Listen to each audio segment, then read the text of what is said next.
Hello guys, welcome to this video. In this video guys, si Money Madali naman po ang aking dinownload sa Google Play Store at in-applyan. Yes, Money Madali Cash Loan agad sa Google Play Store po, and sa kanilang app about, meron silang SEC registration number and released on August 13, 2025, updated on August 13, 2025. And sinilip ko nga po sa Check with SEC ang kanyang SEC registration number, and ito nga ang kanyang company details guys, Best Friend Lending Corporation. SEC number, date registered November 7, 2008, etc. And then ayan nga po, dinownload ko siya sa Google Play Store, and then pagbukas ko ng app, ito po ang bumungad sa akin, ang kanyang Money Madali logo na may letter P ba yan? Colorful, very colorful na letter P. User privacy policy, kailangan mong mag-understand and agree dito guys. And how we update this privacy, how to contact us. Ito nga company name niya, Best Friend Lending Corporation. And magpapop up na po ang mga cellphone number na naka-insert dyan sa gadget mo. Pipili ka na lang po kung ano ang gusto mong gamiting cellphone number. Again, para sa mga baguhan pa po sa Ola online lending apps, lahat po ng payong kapatid or friendly advice ko po ay nasa video description na po. Please kindly read na lang po. And Money Madali, maximum loan amount up to 65,000 pesos, 121 days. Hindi ko siya mabasa kasi panay loading siya guys. Meron daw siyang 0.05% a day interest rate. And ang masasabi ko lang po sa pag-apply ko dito guys is napakadali po niyang applyan. And napakadali ko lang din na-approve. So, i-discuss ko po sa inyo paano ko po siya in-applyan. And napansin ko dito guys is parang may similarity sila ni Peso Maya. Hindi ko lang alam, baka twin sister sila guys. And kailangan mong mag-agree sa kailangan nilang ma-access ang iyong account information, personal information, contact information, job details, financial details, use behavior, data, ano pa, storage permission, device information permission. Allow mo lahat yan guys, dahil kung hindi mo i-allow yung mga yan ay hindi ka po makakapag-continue. Allow Money Madali to access this device approximate location while using the app na lang guys, or only this time. Kasi pag pinili mo yung don't allow, hindi ka makakapag-continue.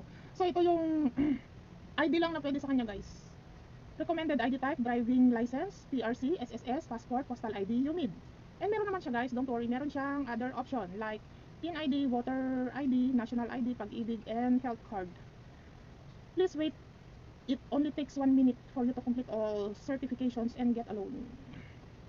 Ulitin ko guys, napakadali lang niyang applyan, basta meron ka nitong mga available, itong mga ID na gusto niya, kailangan niya. Napakadali lang niyang applyan guys. So paano nga ba ako na-approve dito?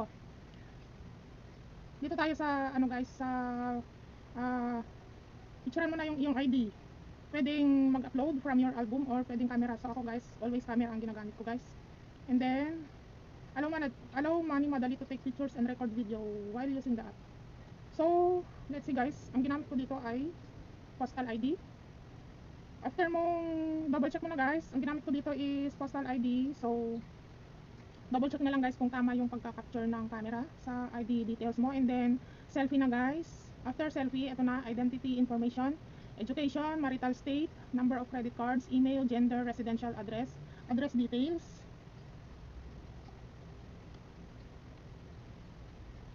Yan, address details. Loan purpose, alternate mobile number optional, Facebook account optional, Viber account optional. So lahat ng answer dito guys is ready made na, pipili ka na lang. Kung nagkamali ka naman ng answer mo, pwede kang bumalik at pumili ka ulit. And then dito guys, a few of ano na lang guys, a few of siguro ang mai-share ko lang guys, just a few lang guys, okay? Hindi ko na lahat i-detalya guys ha, para hindi tayo masyadong obvious, okay? So sa number of credit cards guys, isa ang ano ko, isa ang declared credit cards ko, kahit wala akong credit cards.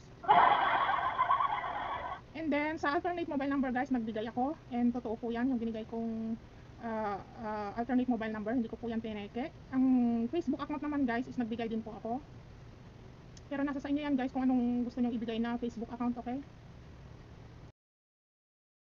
Facebook.com.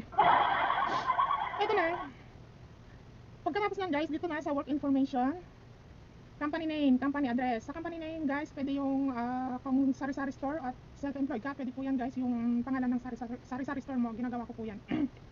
As always guys, yung pangalan po ng business ko ang nilalagay ko.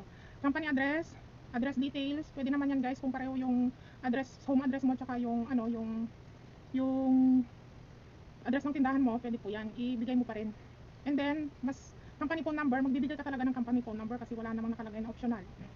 Profession, anong profession mo, work experience, monthly salary. So Diskartehan nyo na lang yan guys para ma-approve kayo ha. Payday, pipili ka ng payday mo twice a month or once a month. So dito, self-employed ako dito guys, and work experience ko is more than 5 years lang guys, yung pinaka ano niya, pinaka maximum niya. And ang monthly salary na ano ko guys is above 24,000 para may idea po kayo. And ang payday ko po is once a month. Yan.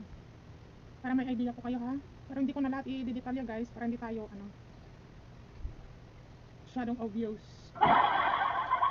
Sa emergency contacts na guys, emergency contacts na, humihingi siya ng 5 emergency contacts guys. Yes, humihingi siya ng 5 emergency contacts. Dapat naka-ready na yung phone book mo dyan guys. Sa first na emergency contact, pwede dito parent, spouse, child, sibling. Yan. Sa pangalawa na guys, sibling, friend, colleague, other. Yan. Sa first talaga is kailangan nandun si spouse. Yan. Gawin mo ng paraan na makapagbigay ka ng 5 reference number guys, kasi mas malaki yung chance mong ma-approve. Okay? Dito na sa withdrawal info guys, meron siyang e-wallet, meron din siyang bank. Yes. Easy na mag-fill up sa ano guys ha, sa disbursement account, e-wallet. Hindi ko tiningnan kung anong e-wallet meron siya. Dumiretso yata ako sa bank guys. So sa bank guys is marami siyang bank. Yes, nagbigay nga ako guys, bank account ang binigay ko. So kadalasan naman guys pag e-wallet ang kailangan nila is, pag limited lang guys is GCash, Paymaya, GrabPay, yan lang. Oo. May mga wala naman guys na ano. Nakalimutan ko na naman guys silipin kung anong e-wallet meron siya. So pasensya na po kayo. Pero sa bank po is marami po siyang bank. And then approve nga po ako sa, after that guys, after ko magbigay ng disbursement account, approve agad-agad sa 3,000 pesos na meron daw siyang loan term na 121 days. And napansin ko na naman guys, itong I have read and agree to the loan agreement is naka-auto check po siya guys, okay? Stay alert po kayo sa loan agreement. Kung naka-auto check po yan is i-uncheck nyo po bago kayo mag-review ng loan terms, loan details. Baka kasi aksidente nyo mapindot itong si confirm guys ha. Madi-disburse na yan sa inyong binigay na disbursement account. So, ito na si period guys. Ito yung sinasabi kong kahawig niya si Peso Maya. May period. Sa ano guys, ito guys 7 days lang ha. Hindi ko na po i-disclose kung anong date to guys for my security. Basta 7 days siya guys. 7 days lang siya. Sa 7 days guys, kung ang approve amount sa akin guys is 3,000 pesos. Kung jujutangin ko po siya in 7 days ay, ang ibabalik ko po ay 3,390. 3,390, let's see more. Repay the 1 period installment on time, the 2 period installment will be waived. So 7 days siya guys. Yung second, ano naman niya guys, second schedule is 30 pesos lang. So ano, disregard mo na daw yan kung mababayaran mo daw itong first period niya na ano, schedule 1 na 2,970 plus 420 na interest. So yan guys, in for 7 days, kailangan mong ibalik itong 2,970 plus 420. And the next schedule guys is 30 pesos na lang without interest. Disregard mo na daw yun kung nakapag-payment ka na sa first schedule. So hindi ko na po i-disclose itong date guys, okay? So, ang napansin ko dito guys, kay Peso Maya is meron siyang ano, kay Peso Maya guys, ang pagkakahawig kasi nila ni Peso Maya is itong periods guys, yes.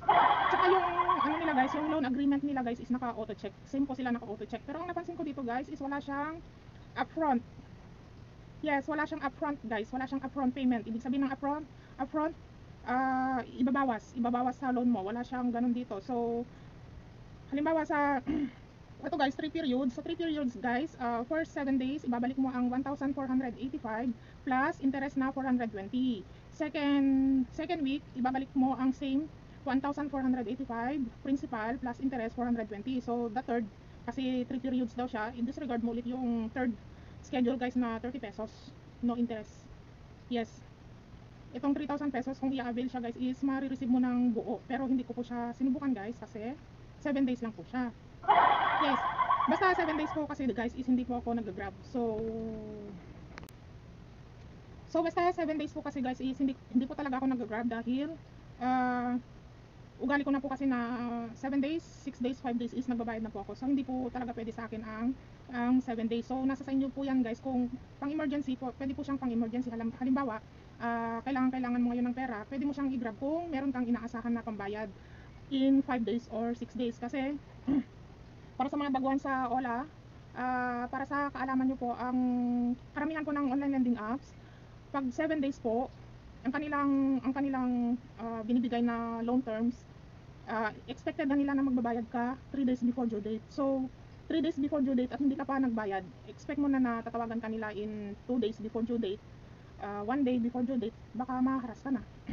kung hindi pa mabait-bait si Ola, baka maharas-haras ka na before, one day before due date. So, yes guys, hindi ko na may papakita sa inyo kung buo siyang matatanggap pag halimbawang i-avail yung approve amount na 3,000 pesos kasi nga ayoko po siyang subukan, ayoko pong mapasubo at ayoko pong magsayang ng pera sa loob lamang ng 7 days. Yeah.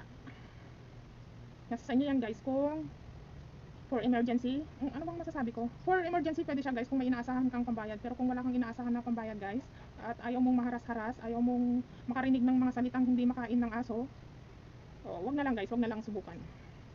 Okay guys, konting ingat-ingat na lang, especially sa loan agreement. Inuulit ko po, maging alerto po kayo sa loan agreement kasi naka-auto check po siya, i-uncheck nyo po bago po kayo mag-review ng loan terms, loan details. Okay po, hanggang dito na lang po. And see you on my next videos guys. Thanks for watching. Again guys, sa mga baguhan pa po sa Ola, lahat po ng kaya kong ibigay na payong kapatid or friendly advice and tips ay nasa video description na po para hindi na po tayo masyadong mahaba. So, kindly read na lang po. See you on my next video. Thanks for watching.